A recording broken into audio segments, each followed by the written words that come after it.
This is Enga province, deep in the central highlands of Papua New Guinea. Although it's 2 months until the national elections, today the first shots will be fired in an unusual campaign. Among the many tribes in Enga are the Apalan. They're adapting the Westminster system to fit this intensely tribal society. It's status. If you've got a member from your tribe, then your status goes up because they think that you can influence, then you can have the whole government side on your side. It's not just election campaigning taking place for somebody to be voted into parliament. No, it's all these exchanges, local politics going on with alliances that have been established coming up, and if tribal fights exist, it's again, the fight is being fought on the election front. Unlike most other clans, the Apalan have 2 candidates from the one tribe contesting the single seat for provincial governor. The underdog is Kundapan Telyaga, and this is his nomination rally. He believes he has enough support amongst the Apalan to topple the powerful sitting governor Peter Ipetas.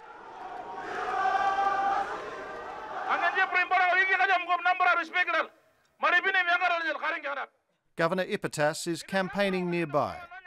He has all the advantages of incumbency. The governor would not normally campaign in this part of Enga province. These aren't his usual supporters, and they soon let him know. In many cases, the very act of campaigning stimulates an outbreak of violence.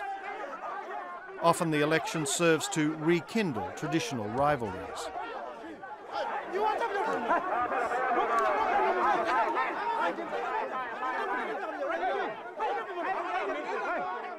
On a few occasions, people have been stoned and killed if they've turned up to vote and it's been thought they will vote the wrong way. Dr. Bill Standish has been an electoral observer in Papua New Guinea since before independence in 1975. There's been increasing violence in every election that I've known.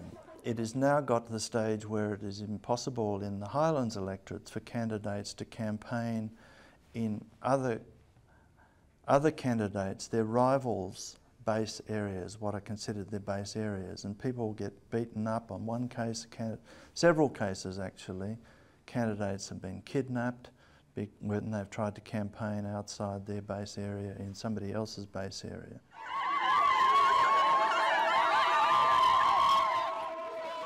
In today's Papua New Guinea, political prestige is gained through government office. And while some use violence to get their hands on the spoils, others use coalition building. Peter Wying is a sitting member seeking re-election in the Highlands province of Simbu.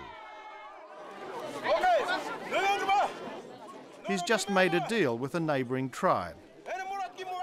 It's a pragmatic alliance designed to retain his seat in the national parliament. Post-election, he will not forget his new friends.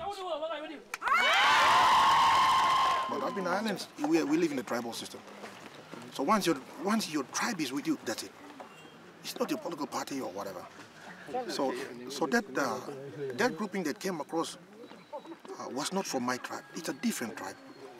They have a different tribe. They've got their own candidates standing. They've got 2 candidates standing down there, and they have to break some sort of boundaries to come into a new tribe. So it's like it's a liberal going to a labor camp. You see? So it's very important for me, and it was very important for the people.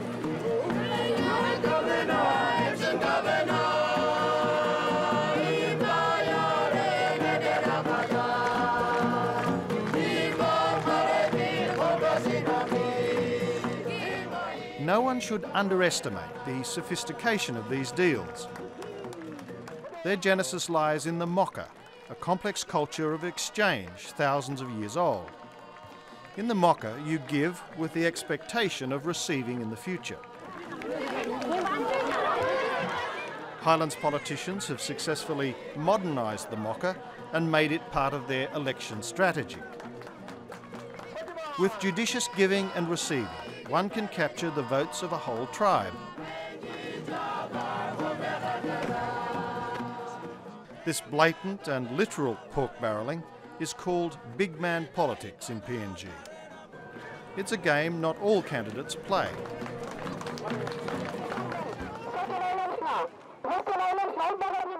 Sarah Garrop, also from the Highlands, is one of only 9 women standing in this province. While electoral laws were recently changed to discriminate in favour of women, they still face enormous hurdles.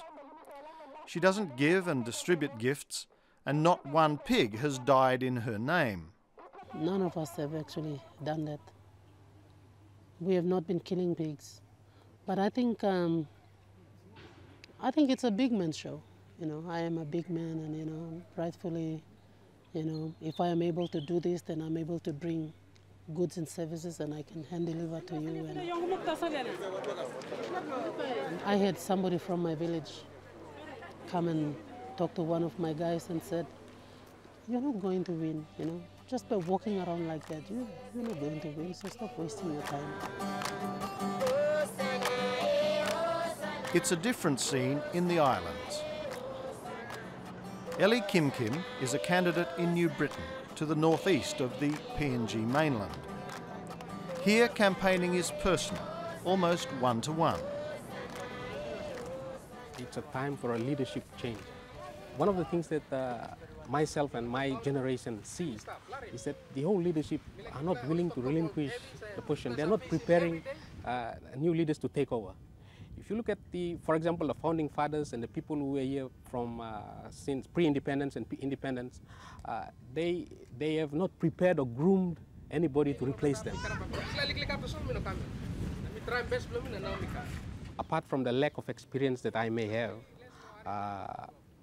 I've got the qualification, and I've got a clean name. I've not been involved in any scandal, and I think they want to try out and to use their word, new blood. They want new blood. So I'm running on that, yeah. Ellie Kim Kim's university education didn't prepare him for big man politics. It's unbelievable. It's I think I went through a lifetime. There were a lot of betrayals, a lot of lies, and I learned a lot. If anything, that you know, coming out of this election campaign, I think I learned a lot about life. Yeah. No matter what happens. No matter what happens. Yeah.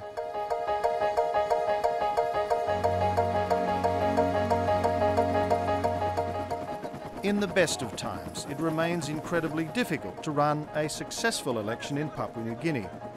There are 109 electorates, many of which can only be reached by air.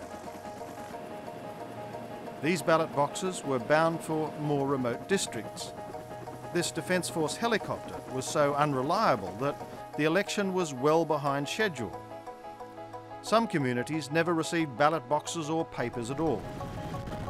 And as for the electoral roll, it was a work of fiction in many parts of the country. There probably are something like 1 million more names on the roll than there are adult voters, potential voters. Now, sometimes these ghost names are used during elections, sometimes they're not. I'll be voting 3 times. In here, in the Ampo Kompemo electorate, and then in the Wabaramanda district.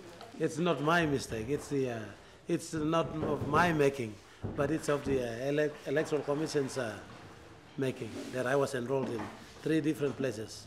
Apart from the fact that people deliberately put on ghost names and false names, the funding to the Electoral Commission to update the rolls was not, didn't come through till about January. It should have come through early in the last quarter last year. The fieldwork wasn't done.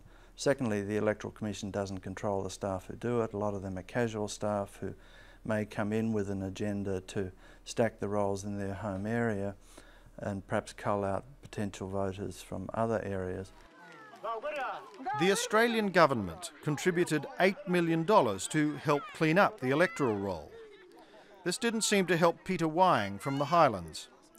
He noticed something was wrong when neighbouring villages seemed to double in population overnight. But there are people in the neighboring tribes who were 6,000 in the last election, and now they're 14,000. They're scaring me. And I'm definitely losing. And these sort of discrepancies are sort of visible everywhere. Finally, 2 weeks late, the big day arrived and the capital of Enga province was abuzz. Ballot boxes were unlocked and the precious blank voting papers were distributed so polling could begin.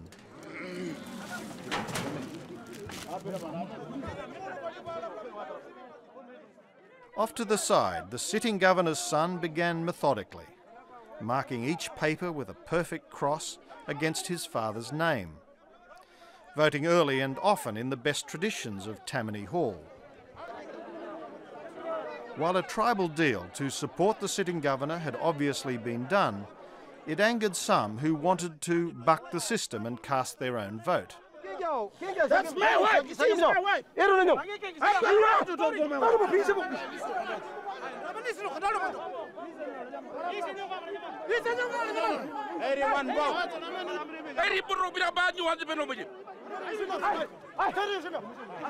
The presiding officer wouldn't give this man 81 ballot papers to vote on behalf of his wife and large extended family.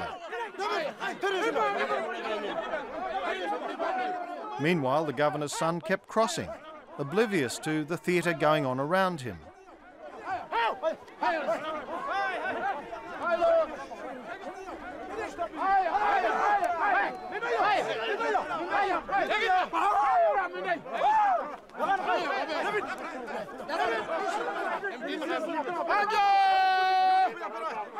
Eventually, the chief released the 81 ballot papers in an attempt to keep the peace.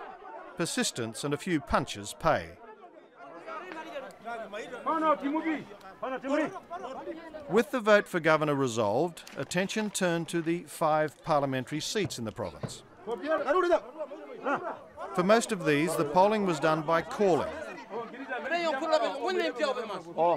The voter responds by shouting out his or her chosen candidate's name.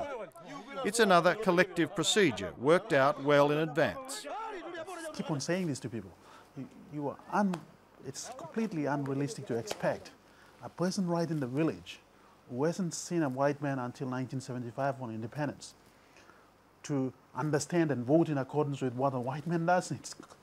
It's to expect them to do that is almost insane. And that's what's happening. It's the transition. We have to manage it. Tribes agreeing to vote en masse was nothing when compared to what happened next. Someone didn't want the election to succeed and sent in the rascals. Police responded quickly and forcefully, but it didn't save the papers.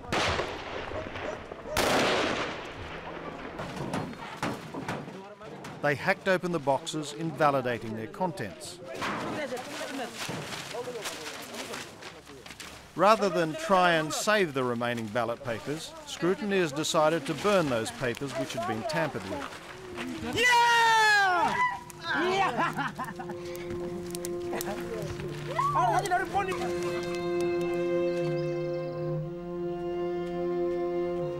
Elsewhere in Enga, ballot papers were destroyed when a gunfight broke out on polling day.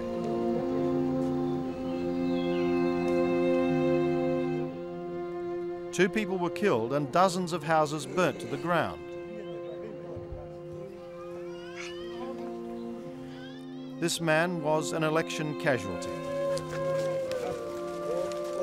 And fighting will undoubtedly resume once the burial is over.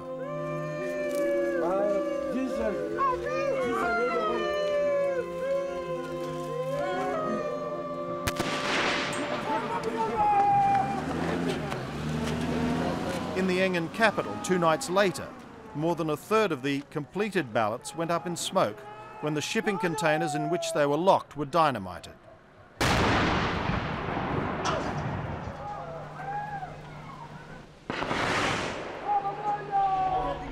This time the police ran away. The raiders were heavily armed with M16s and Kalashnikovs.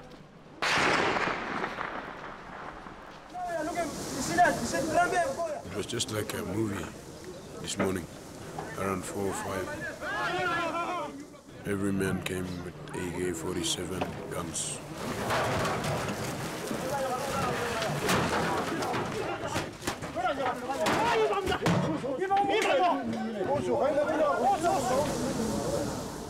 So we were all powerless. We can't do much. All we have to do is to sit down and watch. It's all up to the Electoral Commission and the government, the national government, to decide whether to count all these boxes again or suspend this election, or I don't know. But, that decision is with the national government and the Electoral Commission.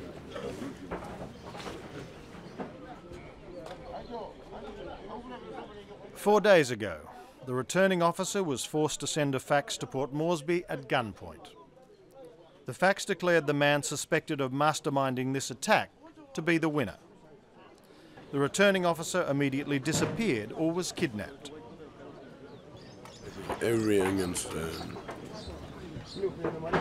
not really happy.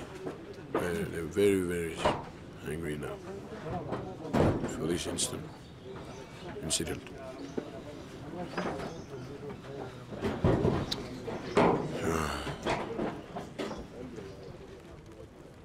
And we decided that we bring in the Western system of government, and especially this parliamentary democracy system. And so it is inevitable. It is inevitable that we go through these problems. And if people think that Papua New Guinea shouldn't have these problems, people are completely wrong. They don't understand what it is, what is really happening.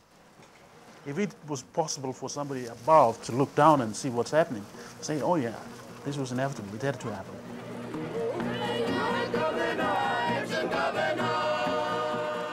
How did our candidates fare? Governor of Enga Province, Peter Ipatas, was returned with an increased majority. His tribal rival, Kundapan Telyaga, came 7th. Peter Wyang lost his seat as he predicted when he saw the electoral roll. Eli Kim Kim from New Britain scored 5%, coming 6th out of 9 candidates. His new blood will have to wait. And after 4 months of campaigning with her megaphone, Sarah Garup scored just 78 votes. There might be something said for killing pigs after all.